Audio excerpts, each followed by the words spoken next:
नमस्कार, स्वागत है आपका मेरे चैनल पर। आज मैं राजस्थान की प्रसिद्ध पंचमेल की दाल और ट्रेडिशनल बाफला लेकर आई हूँ, जो बनाना बहुत आसान है। तो चलिए शुरू करते हैं। इसके लिए मैंने 5 दालें ली है: मसूर, मूंग, उड़द और चना और तुअर। पांचों दालों को बराबर क्वांटिटी में लेना है।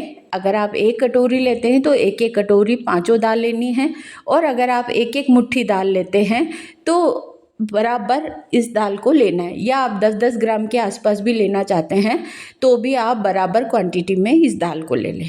अब दाल को अच्छे से धोकर और अपन इसको मसल के इसकी पॉलिश निकाल लेंगे। फिर अपन इसको कुकर के अंदर 1 से 1.5 सीटी लेंगे अपन, मतलब 1 सीटी आने वाली हो और दूसरी सीटी पूरी लेनी है, तब अपन इस गैस को बंद करेंगे। उससे पहले अपन इसके अंदर 1 लीटर पानी डालेंगे, जिसके अंदर हल्दी और नमक डालेंगे। हल्दी आधा चम्मच डालें और नमक भी आधा चम्मच डालें, क्योंकि अपन बाद में भी नमक डालते हैं तो उसको चख के और उसके बाद में नमक डालना है।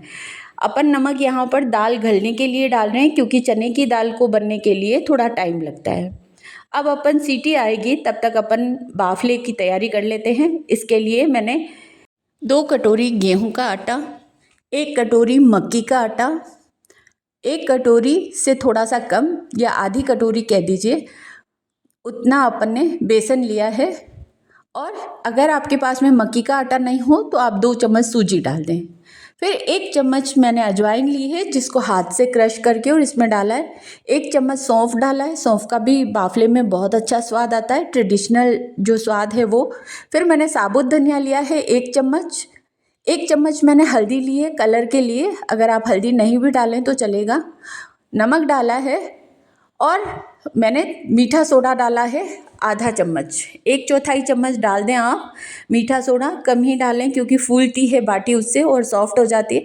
फिर 2 चम्मच मैंने दही लिया है, और घी का अगर आपको मोइन डालना है तो आप डालें, नहीं तो वैसे ही सॉफ्ट हो जाएगी। ये बिल्कुल ट्रेडिशनल रेसिपी है और कम तेल खाने वालों के लिए और कम घी खाने वालों के लिए ये रेसिपी है, जो गाँव के अंदर ढाणियों के अंदर बनती है, बिल्कुल वही रेसिपी है। और थोड़ा थोड़ा अपन पानी लेके और इसको टाइट गूँथेंगे।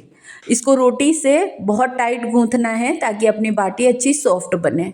अब अपन इसको 15 मिनट के लिए ढककर रख देंगे। 15 मिनट के बाद अपन इसको देखेंगे तो ये अच्छा सा सॉफ्ट और फ्लफ़ी हो जाएगा, और जो खाने का सोडा है उससे थोड़े से झाग आ जाएंगे। खाने के सोडे से अपना आटा थोड़ा नरम हो जाएगा, क्योंकि अपन ने इसमें बेसन और मक्की का आटा भी डाला है, इसलिए कोशिश करें कि कहीं से भी आप मक्की का आटा अरेंज करें। मक्की के आटे से बाफले के अंदर स्वाद बहुत अच्छा आता है। अब अपन इसकी छोटी छोटी एक जैसी लोइयाँ बना लेंगे। अपन थोड़ी छोटी बनाएंगे, जो ट्रेडिशनल बाटी है उसी का साइज़ बना रही हूँ मैं। इस तरह से बनाकर आपको अंगूठा लगाना है और फिर अपने को इसी तरह से धीरे धीरे सारी बाटियाँ बनानी है। ये बिल्कुल परफेक्ट साइज़ है बाफला बाटी का, क्योंकि ये फूल के और बड़ा हो जाएगा। तो जो आप बड़ी बड़ी बाटियाँ देखते हैं ना हलवाई वाली, वो बिल्कुल हलवाई वाली बाटी यही है। इस तरह से अपने को इसको उबलते हुए पानी में डालना है। पानी के लिए आप छोटा बड़ा जैसा भी आप बर्तन रखना चाहें वो रख सकते हैं। बस इस बात का ध्यान रखें कि अपनी जो बाटी है वो फूलेगी, इसीलिए अपने को चौड़ा बर्तन लेना है। देखिए जैसा मैंने लिया है वैसा ही आपको लेना है। मेरे पास एक लिमिट का बर्तन है ये वाला, तो यहाँ पर जो बाटी है वो मेरी अच्छे से परफेक्ट फूल जाएगी। अभी मैं आपको बताऊँगी कि ये जो बाटी है इसको किस तरह से अपने को हिलाना है। इस तरह से अपने को एक 5-7 मिनट के अंदर इसको इस तरह से एक चम्मच से या खुरपे की सहायता से अपने को इसको गोल गोल हिलाते रहना है, ताकि नीचे चिपके ना, क्योंकि अपने पास हलवाई वाली कढ़ाई नहीं होती ना, इसीलिए अपन इसके अंदर इस तरह से हिलाते हैं। आपके पास में अगर बहुत बड़ा बर्तन है तो आप उसमें उबाल लें, या कोई डेगची हो, या देखिए आप फूलने लग गई ना बाटी, बिल्कुल हलवाई वाली बाटी बनी है। मैंने बिल्कुल ट्रेडिशनल बाटी बनाई है आज। तो ये देखिए अब फूलने लग गई। अब अपन इसको कम से कम आपको इसको 15 मिनट उबालना है। इस बात का आप ध्यान रखें, गैस कम ज़्यादा जैसे भी आपको करना है वैसे आप करें। और फिर 15 मिनट के बाद में आप बाटी का साइज़ देखिए, ये देखिए आप कितना अच्छा फूल गया है। तो अब अपन इसको निकाल लेते हैं। इसको ढकना नहीं है, ढकने से ये बाटी इसके झाग बन बन के और बाहर आएगी और बाटी अपनी अच्छी नहीं बनेगी और अपन परेशान हो जाएंगे। इसीलिए आप इसको खुले में इसको उबालें। वैसे ये परफेक्ट हो गई है। अब अपन इसको ठंडा करने के बाद में अपन इसको ऐसे ही खा सकते हैं, लेकिन अपन इसको थोड़ा और क्रंची और अच्छा बनाएंगे। और अपनी बाटी बाफला बाटी, जो प्योर बाफला बाटी जो गाँव ढाणियों में बनती है, वो कैसे बनती है वो मैं आज आपके लिए लेकर आई हूँ। तो उबालने के बाद में इस बाटी को ठंडा कर लेते हैं। ये देखिए ठंडा कर लिया। अब जब तक बाटी ठंडी हो रही है तब तक अपन मसाला बना लेते हैं अपनी दाल का। जो अपन को दाल बनानी है पंचमेल की, वो कैसे बनानी है वो भी आप देख लीजिए। इस तरह से अपने को 1 से 1.5 चम्मच अपने को तेल लेना है। मैंने यहाँ सरसों का तेल लिया है। उसके अंदर अपन तेज पत्ता डालेंगे, 3 से 4 तेज पत्ता, इसकी अच्छी खुशबू आनी चाहिए। फिर काली मिर्च, साबुत फ्लावर, दालचीनी, एक बड़ी इलायची, एक हरी इलायची, इस तरह से सारा गरम मसाला अपन को डालना है। और ये डालें, सभी को फोड़ के डालना है, थोड़ा सा तो खुशबू अच्छी आएगी। और इस तरह से अपने को डालने के बाद में अपन जो प्याज अपन ने गुदा बना के रखा है, एक बड़ा प्याज, उसको अपन इसके अंदर डाल देंगे। ज़्यादा प्याज नहीं डालना है क्योंकि दाल अपन को अच्छी ग्रेवी वाली चाहिए। और 1 चम्मच मैंने लहसुन लिया है। जितना अपन प्याज लेंगे उतना ही लहसुन लेना है। और फिर हरी मिर्ची। अब अपन इन तीनों को अच्छा सा भूनेंगे। भूनने के बाद में जब ये ब्राउन होने लग जाए अच्छा सा, क्योंकि दाल में अपन को इसका दिखना अच्छा नहीं है, तो ये नहीं दिखनी चाहिए, सिर्फ दाल का कलर और ये चाहिए अपन को, इसीलिए इसको ब्राउन करेंगे। तो जब अपन ब्राउन करेंगे तो इसका कलर नहीं दिखेगा और लहसुन प्याज नज़र नहीं आएंगे। तो इस तरह से अपने को जो सूखे मसाले, 1 चम्मच लाल मिर्च, धनिया पाउडर, हल्दी और फिर टमाटर डाला है मैंने, थोड़ा सा कस के डाला है मैंने, जो कद्दूकस करके डाला है। तो आपको जैसे भी हो, टुकड़ों से ज़्यादा कद्दूकस करके और फिर डालें आप। फिर थोड़ा सा अपन ने पानी डाल दिया है ताकि ये जो मसाले हैं वो एक में हो जाए। अब जब तक अपना टमाटर पक रहा है अच्छा सा, इसको जब तक तेल ना छोड़े तब तक अपने को इसको हिलाना है। जब ये तेल छोड़ने लगे तो आप इसके अंदर ये दाल डाल दें। अब करीब करीब ये दाल अच्छी सी हो गई है और अच्छा सा अपना मसाला अच्छा सा पक गया है। तो अब ये दाल के लिए बिल्कुल परफेक्ट है। और अब अपन इसको इस तरह से हिला लेंगे। थोड़ा सा आप चाहें तो इसके अंदर पानी डालें। अगर आप गाढ़ी खाते हैं तो आप इसमें पानी नहीं डालें, मैं इसमें थोड़ा सा पानी डालूँगी। जब तक ये दाल बन रही है तब तक अपन बाटी देख लेते हैं। तो ये बाटी बिल्कुल अच्छी सी ठंडी हो गई है। अब इसके ठंडे होने के बाद में अगर आपके पास में गोबर के कंडे हैं तो ठीक है, मेरे पास नहीं है इसलिए मैं अवन में सेकूँगी इसको। तो ये दाल पहले मैं उतार लेती हूँ, उसके बाद में इसको सेकूँगी। तो ये दाल मैंने थोड़ा सा पानी डाला है इसके अंदर।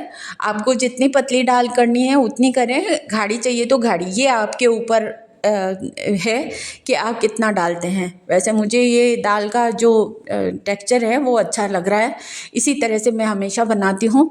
अब दाल को जब उबाल आ जाए, ज़्यादा इसको गाढ़ नहीं करनी है और ना ही चिपके, इस बात का भी ध्यान रखना है, इसीलिए अपन हिला रहे हैं। तो जैसे ही इसका उबाल आए वैसे ही आपको हरा धनिया डालना है, खुली पकानी है इसको, आप खड़े रह के और फिर पकाएं इसको। तो इस तरह से अपन हरा धनिया है उसको अपन इसके अंदर डाल देंगे और फिर अपने को इसको उतार लेना है। बस ये सर्व करने के लिए अब रेडी है। तो अब अपन गर्मा गर्म जब अपन को बाटी खानी हो ना, तब अपने को बाटी सेकनी है। आप बाफला भले ही आप 1 घंटे पहले बना के रख दें, लेकिन जब बाटी खानी हो तब उसके 10 मिनट पहले से अपने को बाटी को सेकना है। तो दाल तो अपनी बन गई है, बिल्कुल रेडी है, परफेक्ट है ये। अब अपन इसको और डाल देते हैं थोड़ा सा धनिया और अपन इसको छोड़ देते हैं ताकि इसकी खुशबू से अपनी जो दाल है वो अच्छी बन जाएगी। तो अब अपन ये मेरे पास अवन है जो बाटी सेकने का गैस के ऊपर, वो रख देते हैं ये। तो अब अपन इसके ऊपर बाटी रख देंगे। बाटी धीरे धीरे आपको सेकनी है तेज आंच पे, इस तरह से, जहाँ से गीला है वहाँ से नहीं रखना है, जहाँ से सूखा है वहाँ से आप रखें। उल्टी रखनी है ताकि अपनी जो बाद में ये सिकेगी तो उससे ये थोड़ी सी भाप से और अच्छी हो जाएगी। तो सारी बाटियाँ मैंने उल्टी रखी है, आप देखें इस तरह से, ये देखिए। अब अपन इसको पलटेंगे। जब अपन पलटते जाएंगे तब अपनी जो बाटी है उसको थोड़ा ढकेंगे, फिर पलटेंगे, फिर ढकेंगे, फिर पलटेंगे। इस तरह से अपने को बाटी का जो ब्राउन कलर है वो लाना है। कड़क होती है, नरम होती है, वैसे ये कड़क तो होगी नहीं क्योंकि अपन ने सोडा, दही और बहुत सारी चीज़ें इसमें मिला रखी है, तो ये कड़क नहीं होगी, है ना। इसका जो क्रंचीपन है वो मक्की के आटे से आएगा, या फिर आप सूजी डाल रहे हैं तो उससे आएगा। तो ये देखिए, ये इस तरह से अपने को सेकनी है। बड़ी ही परफेक्ट अपनी बाटी बनी है। और ये देखिए, अपन इनको पलट रहे हैं, धीरे धीरे अपन इनको पलटेंगे। इस तरह से अपन को पलटना है। ये पलटने के बाद में अपनी जो बाटी है, बस अपन इसको फटने का इंतज़ार नहीं करेंगे क्योंकि ऑलरेडी अपनी ये जो बाटी है अंदर से उबल चुकी है, इसमें कोई गांठ नहीं आएगी। बाफला बाटी में सबसे बड़ा प्रॉब्लम यही आता है कि कहीं से गांठ रह जाती है और ऊपर से ये सिक जाती है। इस बाटी के अंदर कोई गांठ नहीं रहेगी। अभी मैं फोड़ के बताऊँगी आपको कि देखिए, ये वैसे ही नरम हो रही है, तो अब ये अच्छी हो गई है। अगर आप चाहें तो दूसरी साइड से भी आप ना इसको ब्राउन करें, नहीं तो जो बाटी अपनी हो गई है ये परफेक्ट है। एक तरफ से ब्राउन करना है और एक तरफ से नहीं करना है। अब मैंने एक कटोरी में घी ले लिया है, ये सिर्फ थोड़ा सा घी मैंने आपको बताने के लिए, और ये फोड़ी है बाटी मैंने। अभी मैं फोड़ के आपको बताऊंगी कि इसको कैसे घी पिलाना है। इस तरह से फोड़ के और इसको ऐसे घी पिलाना है, और कहीं पे भी गांठ नहीं है, देखा आपने। तो अपने को सिर्फ इस बाटी के अंदर यही ध्यान रखना है कि इसमें कहीं पे भी गांठ ना हो, और अपनी बाटी को अपन एक एक करके घी पिला के और अपन निकाल लेंगे। तो ये देखिए, ये मैं आपको दिखाने के लिए ही ये बाटी यहाँ पर रखी है मैंने। और अब ये सारी बाटियाँ मैंने चुपड़ कर रख ली है और घी पिला दिया मैंने, और बढ़िया परफेक्ट दाल बाटी बनी है अपनी। और अब आप सर्व करने के लिए ये बिल्कुल रेडी है। मैंने फोड़ के भी आपको दिखाई कि इस तरह से आपको फोड़ के और इस तरह से आपको जो बाटी है अपनी, उसको आप देख लें अंदर से। बिल्कुल भी आप मेरे प्रोसेस से बनाएंगे तो बिल्कुल गांठ नहीं पड़ेगी। तो इस बात का आप ध्यान रखें कि अपने को बाटी बिल्कुल इत्मीनान से बनानी है। बाफला बाटी बनाएं तो आप जैसे शाम का खाना हो तो आप 4 बजे उबाल के रख दें, और जब खाना वाले हों तब आप उसको सेकें। तो आज का मेरा वीडियो आपको कैसा लगा आप मुझे कमेंट में ज़रूर बताएं। और अगर आप मेरे चैनल पर नए हैं तो प्लीज़ मेरे चैनल को सब्सक्राइब कीजिए, लाइक कीजिए और शेयर कीजिए, ताकि मैं और भी अच्छे वीडियो ला सकूं। और मेरे चैनल को आप ज़्यादा से ज़्यादा शेयर कीजिए, आप मुझे सपोर्ट कीजिए, ताकि मेरे घर की जो और भी रेसिपी है वो मैं आप तक ला सकूं। तो जल्दी से चलिए बाफला बाटी बनाकर आप मुझे कमेंट कीजिए कि आपकी बाफला बाटी कैसी बनी, या मेरी बाफला बाटी में क्या कमी थी। तो कल फिर मिलते हैं एक नई रेसिपी के साथ। तब तक के लिए धन्यवाद।